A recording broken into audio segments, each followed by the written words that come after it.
सुप्रभात। निर्विकल्प समाधि। निर्विकल्प समाधि,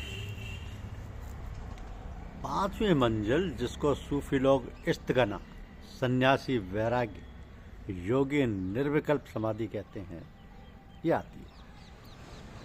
अब ये सारे शब्द मुश्किल हैं और भ्रम फैलाते हैं। आमतौर से इस्तगना के मानी बेपरवाही के होते हैं, ये ठीक भी है, मगर ज़्यादा दौलत वाले लोगों को भी गनी कहा जा सकता है।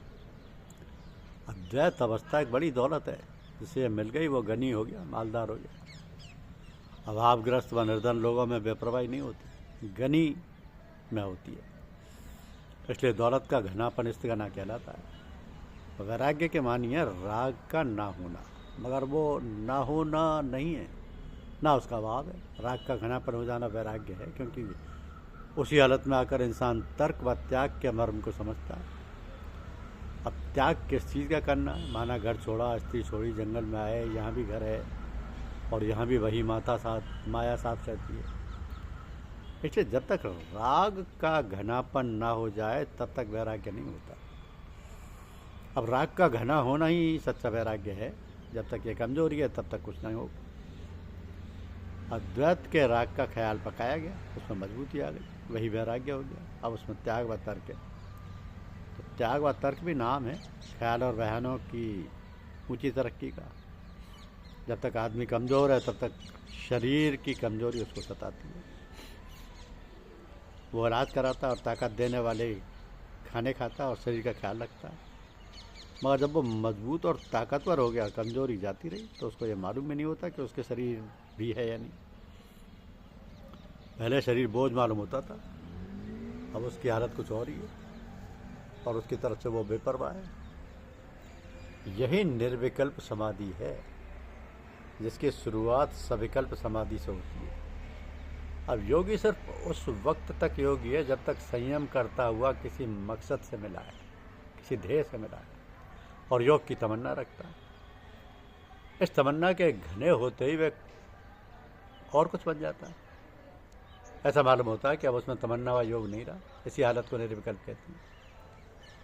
तो जब तक हविष है, दोपना है, हविष को पक्का हो जाने, जब तृप्ति आ गई, इच्छा जाती रही, यही उपरामता है और कुछ नहीं।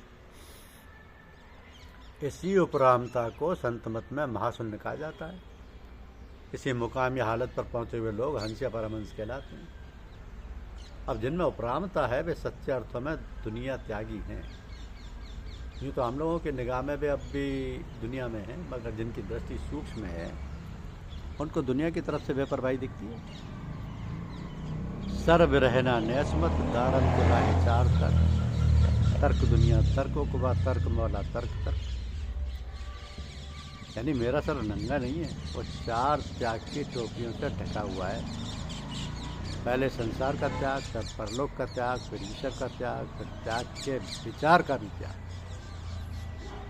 तो कौन कहता है कि दुनिया को छोड़ो? क्या पकड़ोगे और क्या छोड़ोगे? असल में द्वैतवाद की जगह में रहते हुए न ग्रस्त आ सकता है न त्याग। सिर्फ दिल की हालत को बदलना है, ना कि उसे किसी से प्रेम हो, ना किसी से द्वेष, और यही सच्चा वैराग्य है।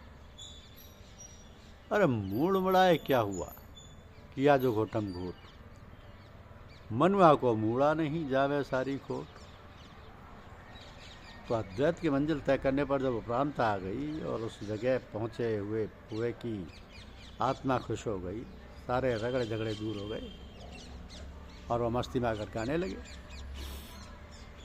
कि संतो सहज समाधि भली, गुरु प्रताप भयो जा दिन से सुरत न अंत चली, आँख न मूंदू कान न रूंदू काया कष्ट न धारू, खुले नैन में हंसस देखूं सुंदर रूप निहारू, कहूँ सो नाम सुन सोई सुमरन खाऊ पीऊ सो पूजा, ग्रहण त्याग एक समलेखूं भाव मिटाऊं दूजा, जहाँ जहाँ जाऊँ सोई परिक्रमा, जो कुछ करूँ सो सेवा, जब सोऊँ तब करूँ दंडवत पूजूं और न देवा, शब्द निरंतर मनुवा अनुरत मलिन वासना त्यागी, उठत बैठत कभू न बिसरे ऐसी तारा लागी, तो कहे कबीर सो नुमन रहनी सो प्रकट कर गाई, दुख सुख के एक परे परम सुख, तेई सुख रहा समाई। मतलब यह संतों के सहज समाधि भली है। जिस दिन से भगवत प्रेम प्रकट हुआ उस दिन से आत्मा इधर उधर भटकी नहीं है। ना आँखों को बंद करता हूँ, ना शरीर को कष्ट देकर तपस्या करता हूँ।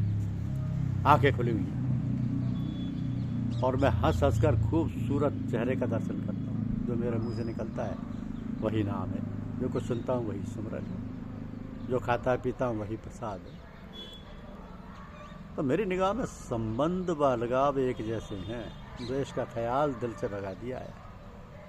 जहाँ जहाँ जाता हूँ वही परिक्रमा है, जो काम करता हूँ वही मेरी सेवा व भक्ति है।